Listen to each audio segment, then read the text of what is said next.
Welcome to odds.com NBA weekend best bets with the Whale Capper. This is our second show. Man, I loved our first show. And then we had the All-Star break in between. So I'm very excited to get back in business. I find it absolutely fascinating watching you look ahead at moments, predict the lines, and attack them. Everybody found it very fascinating. So welcome back. Thank you for joining us. It is Friday night, 7:30 p.m. Eastern, 4:30 p.m. Pacific. And we are ready to attack. How you doing, Will? Not too bad. It's a beautiful day here. It's we're getting into springtime. I know you're feeling that too. And I need a little warmth to thaw out the icy cold NBA results I've been having lately. The month of February was like too good to be true, and the regression hit me like an anvil. Going into All-Star break and coming out, it's been no kinder. I got teams blowing double-digit leads as underdogs, not covering. And it's one of those times of year where, I reshaped my process to be able to kind of look forward and kind of understand the arc of a team in a given week. And that worked out really well. And then the All-Star break completely threw all of that into disarray because it was a hard, some teams were limping into the break. Others were kind of trying to make up lost ground into the break. And then coming out, it's just been a total shuffle in terms of who's healthy, who's rested, who's focused. It has been a very challenging week. Yeah, and you mentioned that because you said that the All-Star game comes and sort of douses you with cold water. And so it is tricky, but I really found watching you look ahead of the team's week was really a smart way of doing things. So I'm excited to watch you get out of the cold streak, get back to the hot streaks that you are accustomed to. And I'm looking forward to watch you rock. You've picked 3 games, 2 on Saturday and 1 on Sunday that you plan to attack. Are you ready to get to work? Let's talk about them. Let's do it. We start, and we have no lines on any of them, which is fun. So we get to hear what Whale thinks that we'll open at and when he wants to attack. And by the way, you were still hot when you were rolling with us before that last week because the way you planned on attacking the Brooklyn Nets with the Mavericks was gold. Wasn't that absolute gold? And those of the followers that took the money line at the first opening when the market opened, as was a distinct possibility because you brought that up, we're laughing when Kyrie was out of it. And, it's funny you mentioned, I'm bringing that up because that was the beginning of my breakdown. I was on the over. Then Kyrie was announced out and it dropped 3 points. And I stayed cool. I didn't panic. And then I had Luka props. I decided to add Harden props. I saw that some books had pulled the Harden props. I was like, oh, some books are afraid that people are going to bet these Harden props. So then I added Harden props. And then at halftime, I thought I was going to cash all of them. And then there was a 40-point third quarter, a 32-point fourth quarter. They pulled Luka and Harden with about 7 minutes left. And it's about as angry as I've been in some time. So I should not have brought up that shit story. Hey, man, that is the life of betting the NBA. Like the random, the random tail outcomes that can impact bets like that. You don't see them coming even in the moment. You think you have a good play in action, and sure enough, it all goes sideways on you. That happens. And that's what has destroyed me over the last week and a half, 2 weeks, was player props. My sides and totals were just fine. Everything was fine, but going to the player prop market hurt me very badly. And then I know when I'm with you, Will, I feel like I could talk forever, like over a cup of tea. But I was so close to DeMar DeRozan props yesterday. So close to DeMar DeRozan props. I know the player very well, and the reason why I didn't was because of the break in between his losing his father, his dad dying, and I was worried about that little break. But I was looking at that assists and rebounds at 12.5. It dropped down to 11.5 about 30 minutes before a tip off. And I was like, you know what? Just stay back. You're so ice cold. Then he gets 11 assists and 0 rebounds. And I would have lost. I don't know. I'm a loss of words how I would have handled that situation, losing that by a half point with 11 assists. Okay, well, let's get to work. The first spot on Whale Capper's card that he's attacking, 7 p.m. Eastern, Milwaukee Bucks, 23-14, 8-9 on the road at Washington Wizards, 14-21, 7-10 at home. We're at Capital One Arena in Washington, D.C. We have no market yet for this game. After a surprising 5-game losing streak in mid-February, the Bucks righted the ship, won 6 of 7 before the All-Star break. The one loss was an ugly one. 128-97, a beatdown at home delivered to them by the Denver Nuggets. They followed that loss up with an underwhelming 112-111 win at Memphis in the game before the All-Star break. They return an easy 134-10 win at home over the Knicks. And Antetokounmpo, 24 points, 10 boards, 10 assists in 29 minutes. It was the worst Knicks loss of the year. And Antetokounmpo was playing for the first time since MVP honors at the All-Star game. He went 8 for 12 from the floor, made all 7 free throws. He carried it over. And other players in these games that Whale Capper picked came off the dreaded All-Star game hangover. And Antetokounmpo, not one of them. Drew Holiday returned to the Milwaukee starting lineup for the first time since missing 10 games due to COVID-19. He did return to action February 28, 3 games off the bench. They're completely healthy. They're ready to roll in the second half. Wizards got out of the gates very slowly this season. A team meeting held by Westbrook and Beal, where each player defined their roles, really seemed to galvanize this group. They won 7 of 8 games for the second half of February. They lose at Boston and at home to Memphis before defeating a Clippers squad missing Paul George to carry some momentum into the All-Star break. Then they opened up their second half on Wednesday night at Memphis, losing 127-112. Bradley Beal, All-Star game hangover, 6 of 22 from the field, 1 of 8 from 3. The Wizards were badly out-rebounded, 75-43. And now they play tonight at home against the Sixers. And Bradley Beal was questionable. And I should see if he is in the lineup. Let's see, that game pops off in 30 minutes, so I'll find out if he was in the lineup. He is playing.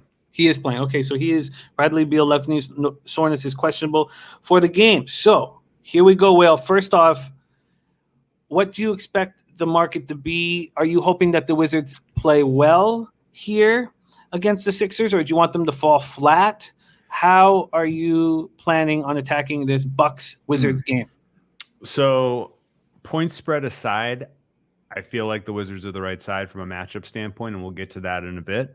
So from what am I hoping to happen? I'm hoping the Sixers absolutely dominate, and it looks a lot like what we saw against the Grizzlies. The Grizzlies now 2 times in a row against the Wizards really took advantage of their ability to attack the rim. They're exploiting, the Wizards, defense in the paint, and the Wizards, they're not a great defensive team anyway, but they have been especially struggling to stop teams that attack the rim aggressively. Now, if the Sixers are able to exploit that, and if the Sixers are able to use Ben Simmons to really limit Beal's production in this game, then I think this is going to be pretty lopsided. The market opened up here, Philly -5. It's come into -3. I guess actually Simmons is out for protocol. That's why the market moved. Interesting. So, if Beal goes off here and that's the difference in this game, then that doesn't set up things well for me. But in general, I think Philadelphia is a much better team. And they came out of the All-Star break absolutely, dropped the hammer. I would expect that they repeat that performance, beat up on the Wizards, and hoping to get what would be a fair price of about -7.5 against the Bucks, somewhere in the double-digit range. People seem to have kind of caught on that the Bucks have gathered a little momentum. Drew Holiday being back has been a huge difference for them, and I'm hoping that we see this one open a little fat in favor of the Bucks. And 2 bad losses in a row by the Wizards out of the break would do exactly that. So I think the Wizards are the right side in this game, particularly because the way that the Bucks, the way that they've structured their defense, they sell out to stop teams that are attacking at the rim, which, in terms of the Wizards, that's literally like you're just defending Russell Westbrook. Then he's a smart enough player that he's going to limit his attacks at the rim and focus more on offensive rebounding, which is like the perfect recipe for to keep a team in it against the Bucks. The Bucks sell out. When they sell out to stop teams in the paint at the rim, they'd give up a lot of open threes. and the shooters for the Wizards, I think, can take advantage of that. So this is going to be a competitive game. I don't know that the Wizards get an upset, but I do think that they keep this to where it's decided relatively late. This is the first of back-to-back games between the Bucks and the Wizards. We have not seen these two teams play this season so far, so the market is a little, it's going to be a little bit of price discovery here. I guess if I had to guess, I think the Wizards do not cover tonight. I think they get a favorable amount of points at home against the Bucks on Saturday, and the market probably moves in favor of the Wizards. Very interesting breakdown. Now, when you moved on the Mavericks at Brooklyn, we talked, and you thought that it was paramount to attack the market as soon as it's available. Mm-hmm. Is this the opposite? Because we know the Bucks are a public team. Do you think that you'd be better off waiting until just before tip-off? My guess is that you'll see some overnights open tonight in the 9.5 range, and depending on how bad exactly the Wizards look, that could get out to 10. And at which point that's the buy point. I don't think you really want to wait and get stuck with a 9, an 8.5 at the close, because I think once limits go up, 8 in the morning Pacific time-ish, that's when you'll see most of the action. So I'm looking for a morning play and getting as many points as possible on the Wizards tomorrow. Very, very interesting first game that Whale Cappers attacking. That's Saturday, March 13th, 7 p.m. Eastern. The Washington Wizards at home dogs against the Milwaukee Bucks, who just came off a 33-point victory over the Knicks.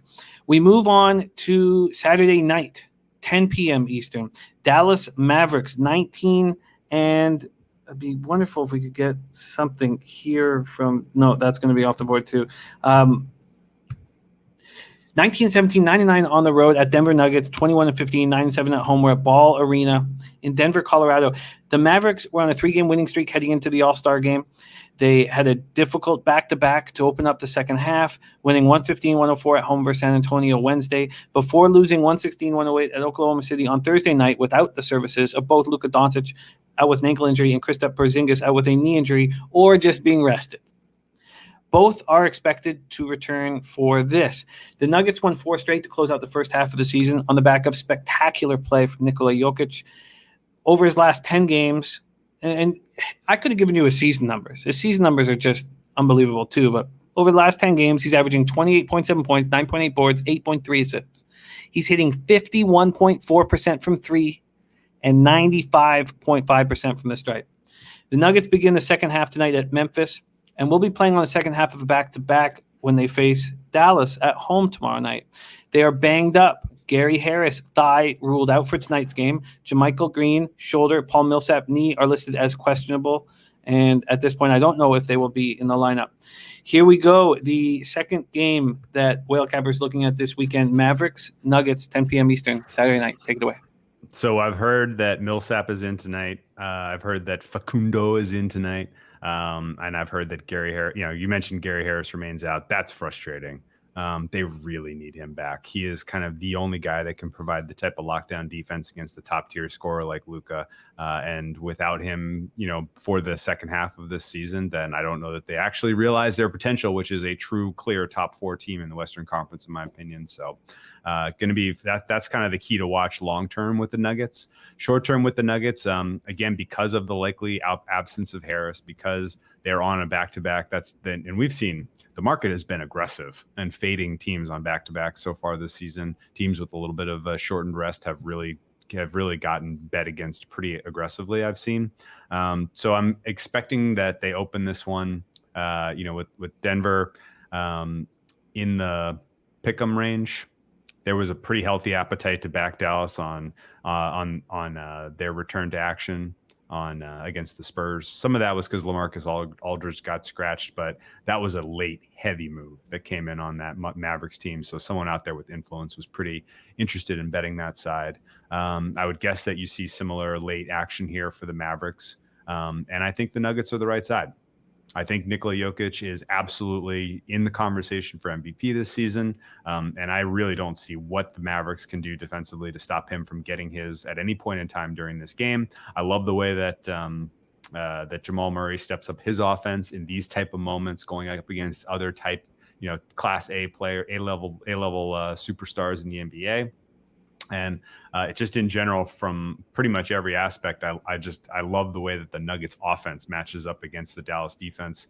This game, the Mavericks have looked like a better defensive team of late. If you just look at the numbers and just look at the scoring output, but they are who they are. They are going to get run at some point.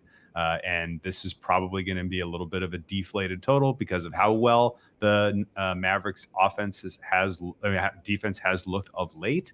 And so I think the two moves on this one are Nuggets looking for them as a dog on the money line as we get closer to tip, and the over, which should be, I'm guessing we'll see a 226-ish, and I think fair price is closer to 230. Very interesting breakdown here. So your preference tonight for Denver at Memphis? Memphis. I think the Grizzlies are the right side.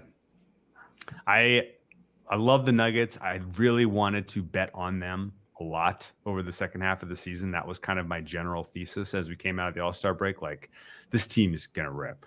They had so many stretches over the first half where they were down men. They were up against tough schedule spots, and they still scratched out wins. They weren't covering, but they were at least fighting and getting wins. And I love that. And I love that backing that type of team in over a second half of the season, who went deep in the playoffs last year. They know what it takes. Like, they know that they got to get themselves into some decent seeding shape here. And I think, realistically, maybe it won't be March, but April, I might bet the Nuggets, 3 out of every 4 nights type of thing, because I see so much more potential considering the parts on this team than we've ever really seen them manifest on the court this season. But tonight against the Grizzlies, not a great matchup for them. Jonas Valanciunas came back into the lineup and really injected a ton of offense with the Grizzlies, which we really haven't seen in a while. So I think the Grizzlies are going to be a tough out tonight. Great breakdown. Great breakdown. And we miss Valanciunas up here in Toronto enormously. But every time we get a little upset about not having, we think we did win an NBA championship. You're not an Aaron Baines guy? Oh, God. Oh, man. Wow. Yikes. It's so funny. You see a basketball player play a certain way against you, and then you get him on your team, and he's just, where was that guy? Where was, oh, man. Oh. Yikes. Very interesting. That is Whale Capper's Saturday action. So he likes Wizards as a home dog, big home dog against the Bucks, and then he likes the Nuggets, and he's going to wait because he expects money to come in on the Mavericks, will be fresh. And that whole idea makes a ton of sense. We move to Sunday, March 14th, 4 p.m. Eastern. Whale Capper's looking at Utah Jazz at Golden State Warriors. Jazz 27-9, 12-7 on the road. Warriors 19-19, 12-6 at home. We're at the Chase Center, San Francisco, California. The Jazz went 1-3 on a tough 4-game road trip before the All-Star break. They lost to Miami, defeated Orlando, lost at New Orleans, and then in overtime at Philadelphia in a very interesting game. They played tonight at home against a severely undermanned Houston Rockets squad before getting Saturday off to travel to San Francisco for a meeting Sunday at the Warriors. The league leaders are 2 games up on the Suns, 3 up on the Sixers for the best record in the league. They have 6 players averaging double digits, led by Donovan Mitchell's 24.7. They are deadly from the perimeter, hitting 39.8% of their threes and hitting 17.1 of them a game. The Warriors lost 3 straight games all on the road before the break, losing at the Lakers, Blazers, and Suns. They returned on Thursday night in a disastrous performance at the Staples Center in a 130-104 loss to the Clippers. Curry dealt with the dreaded All-Star game hangover, 6 of 16 from the field, 1 of 8 for 3 for just 14 points. They were down 104-68 going into the fourth quarter. They're a healthy squad. Curry's been excellent this year. Wiggins has been a disappointment, as expected, averaging 16.9 points per game. Kelly Oubre averaging 15.4 points per game, but he's hitting just 31.8% from 3. That's not going to cut it.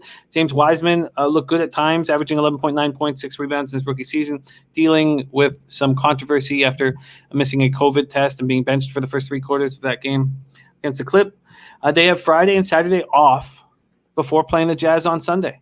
Very interesting spot. I can't wait to hear what you hope for in the Jazz Rockets game tonight and what you're expecting to do on Jazz Warriors, 4 p.m. Eastern Sunday. Take it away. Yeah, Jazz Rockets is one of those where how high could you have made that line realistically? Like, should it probably have been 20? Yeah. But at the same time, am I in the business of laying 15, 16 points in the NBA? No. So that was one of the easy ones to skip. But I would say that the Jazz probably take care of business pretty convincingly tonight. It'll be up to the down bench players whether or not they get the cover. That said, the Jazz are a little bit on fade alert for me over the second half of the season. I think this is a team that overachieved. I think a lot of their performance just in the win-loss column, a lot of their performance against the spread.